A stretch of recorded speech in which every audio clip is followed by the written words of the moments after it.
I made a separate channel way I am gonna react to good things and मैं तुम्हें explain करूंगा true crime documentaries भी। देखो मेरे को बहुत सारी चीज़ों में इंटरेस्ट इस अब होते चला जा रहा है एंड मैं यहाँ पे कोई डैंक जोक नहीं मारने वाला। मैं एक सिंपल एक ये काइंड ऑफ रॉ वीडियो होने वाला है। और तुम लोग अगर ऐसा सोच रहे हो कि भाई ऐसे कैसे तुम्हें क्राइम डॉक्यूमेंट्रीज में इंटरेस्ट आ गया, तो look I am just 18 and I just want to explore as much as I can. Okay, so hi boys and cuties, I am Anurag and every single information I am gonna explain is taken from Wikipedia and internet. मेरा किसी को भी harm करने का ऐसा intention नहीं है, as this video is just for information purposes and curious persons as like as me. So on, today we gonna talk about Junko Furuta's case. This case is all about a girl and she was from Japan and Japan 80s के time पे, ये 80s का story है and Japan 80s के time पे बहुत ही ज़्यादा active country था। एक्टिव इन द सेंस वहाँ पे बहुत ज़्यादा माफिया एक्टिव थे। अगर तुम्हें पता हो ना पता हो, 1945 वर्ल्ड वॉर 2 के टाइम पे एक बहुत ही ज़्यादा अलग कंट्री माना जाता था, बहुत ही अलग नज़रिए से जापान को देखा जाता था एंड उसी की झलक 80s में भी थी।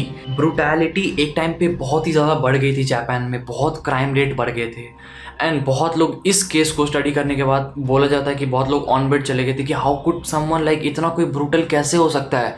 हाँ, क्योंकि ब्रूटैलिटी की भी हद पार हो जाती है। अगर तुम सुनते हो कि किसी लड़की को टॉर्चर किया जा रहा है 40 से 45 दिन तक, उनका 100 से भी ज़्यादा लड़के उसका 400 से 500 भी ज़्यादा बार उनका रेप किए हैं एंड तुम्हें पता चलता है कि फिर उसे मार के उसे ड्रम में डाल के उस पर लिक्विड कॉन्क्रीट डाल के उसे डंप कर दिया जाता है। As this case named as concrete encased high school girl murder case.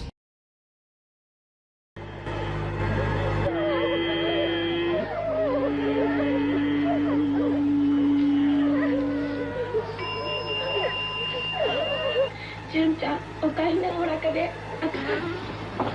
超越的な40日間のそうです、遊んでいく。サディスティックな暴行の対象として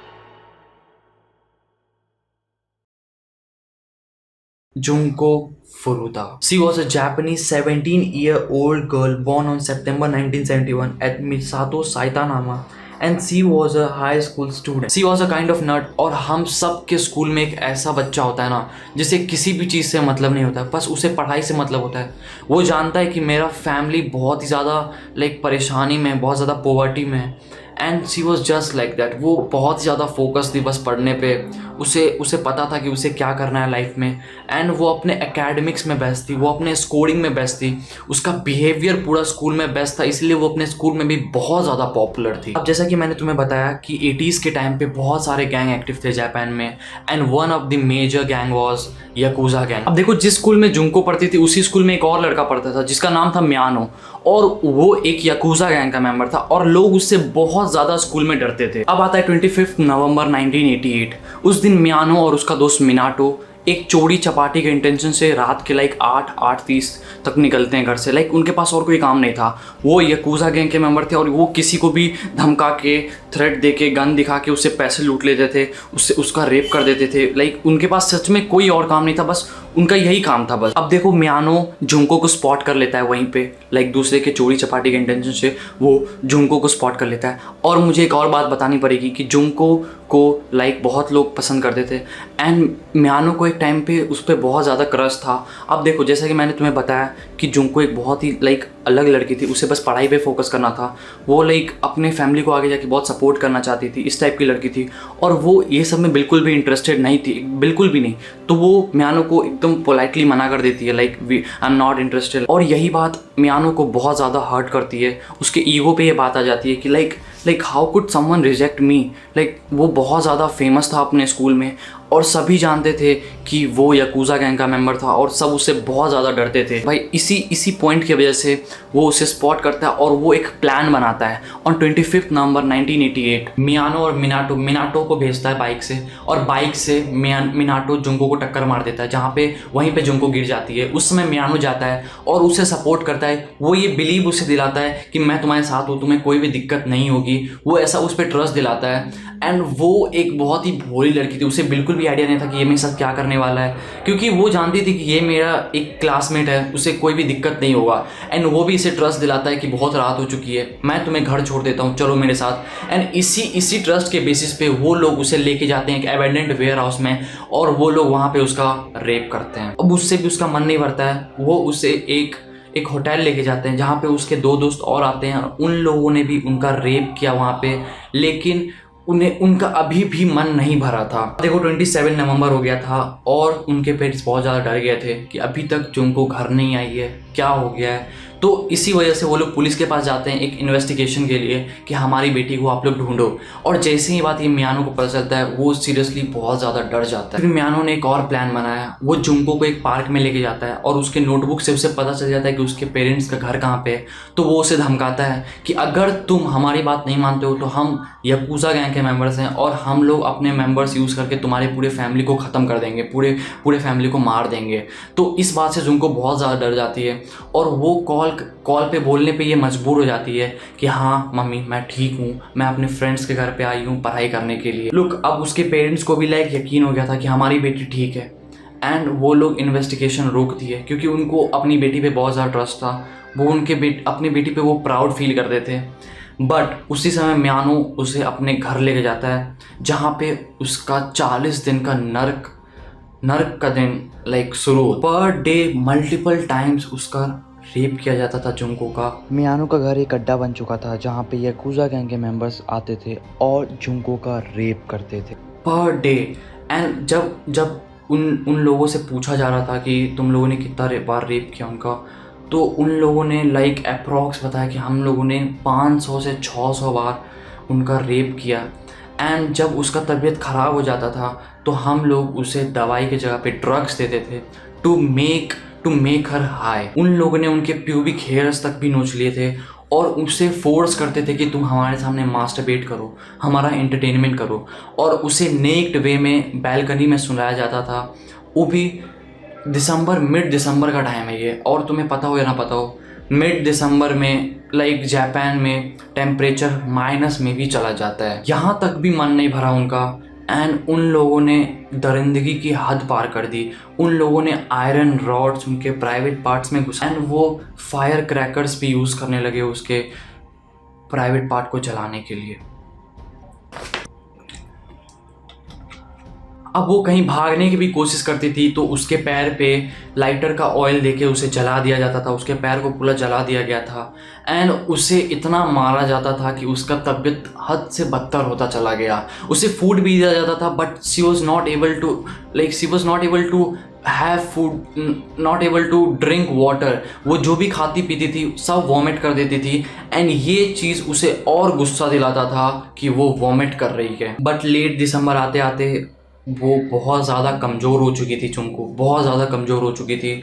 उसके पूरे घाव बाहर आ गए थे जिसके वजह से पूरा उसका बॉडी स्मेल कर रहा था। उसका पूरा नाक स्वलन हो चुका था, नाक में खून भर चुका था जिससे पूरा वो नाक से सांस नहीं ले पा रही थी। She used to use her mouth for breathing and इतने टॉर्चर के बाद भी वो जिंदा थी बट वो उन्हें सेक्सुअल प्लेजर नहीं दे पा रही थी, जिनके वजह से उन्हें और गुस्सा आता था और वो उन्हें जैसे मन तैसे मारते थे।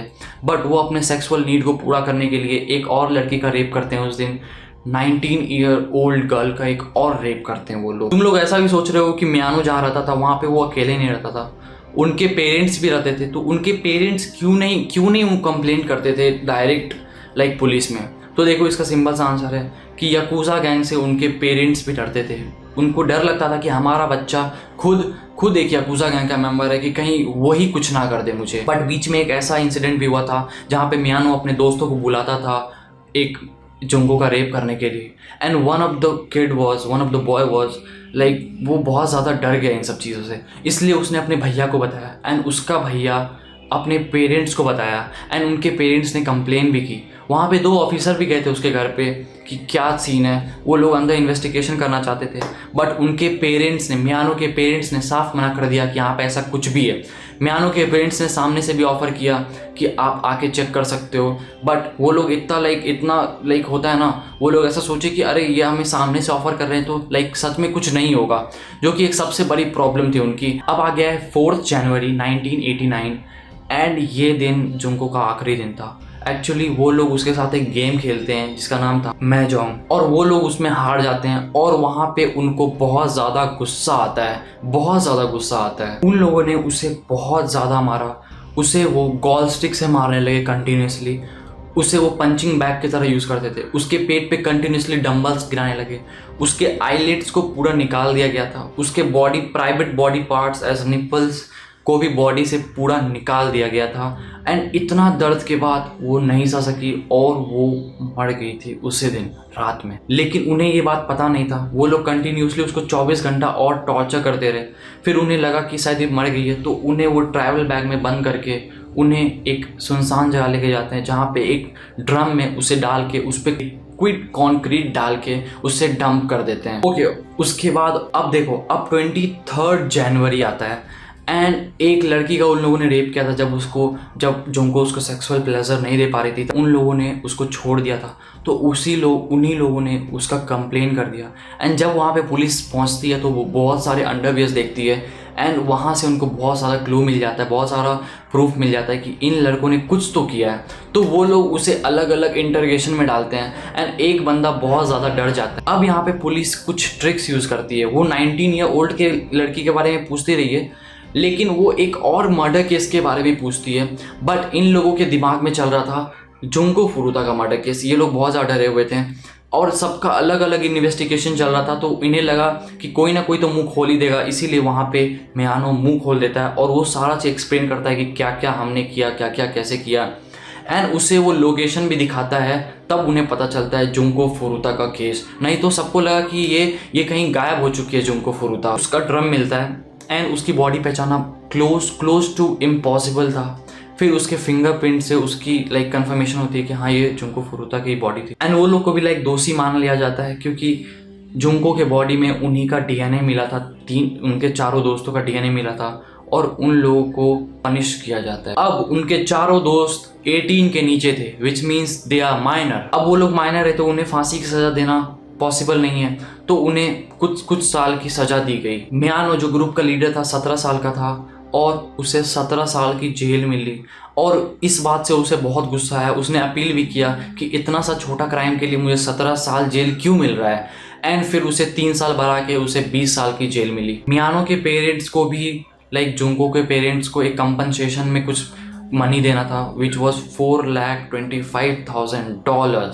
अब ये फ़र्क नहीं पड़ता कि वो कैसे देंगे, वो अपनी प्रॉपर्टी बेच के देंगे, वो अपना घर बेच के देंगे, लेकिन कैसे भी देंगे उनको देना पड़ेगा। मियानो को 3 से 4 साल की जेल हुई, लेकिन उसने फिर अपील किया तो 5 से 9 साल की कर दिया गया। यासुशी वतानवे को 3 से 4 साल का दिया गया, फिर उसने अपील की तो वो 8 से 9 साल हो गया। एंड उसका जो लास्ट मेंबर था जो अगुरा, उसे 8 साल की सज़ा मिली। एंड वो जैसे ही निकला उसने एक और क्राइम किया, उसके बाद उसे फिर 8 साल की सज़ा मिली। Although I can't accept the fact these boys still walk free. And बहुत सारे लॉयर ने क्लेम किया है कि उस टाइम पे ऐसा बहुत सारा केस था। The fact that these monsters are still alive shows कि ये दुनिया कितना फक्ड अप सा वर्ल्ड है। द बिग थिंग वॉज 40 दिनों तक भी उसने ऐसा सोचा कि मैं यहाँ से निकल सकती हूँ, उसके अंदर होप था। वे सोच कि वो कितना ज़्यादा ब्रेव लड़की थी। भाई तुम लोग ऐसा सोच सकते हो क्या बीता होगा उनके पेरेंट्स पे, जब उन्हें इस पूरे केस के बारे में पता चला होगा, तब उसे पता चला होगा कि उसने जो उस समय डिटेल बताई थी कि हाँ माँ मैं फ़ाइन हूँ, मैं अपने दोस्त के घर पे हूँ, एक फेक डिटेल थी। आई जस्ट वांट टू से कि तुम जिससे भी प्यार करते हो यार उसका ध्यान रखो। फ़र्क नहीं पड़ता कि वो इस दुनिया को कॉम्पीट करने के लायक है कि नहीं, वो पढ़ने में तो कमज़ोर है, बट बस उसका केयर करो। जिससे भी तुम प्यार करते हो उसका जस्ट केयर करो, उसे प्यार दो। एट लास्ट मैं बस ये बोलना चाहता हूँ ना कि अगर मेरे को चांस मिलता है, if I could get a chance to go to the past and save one person, it would be Junko फुरुता।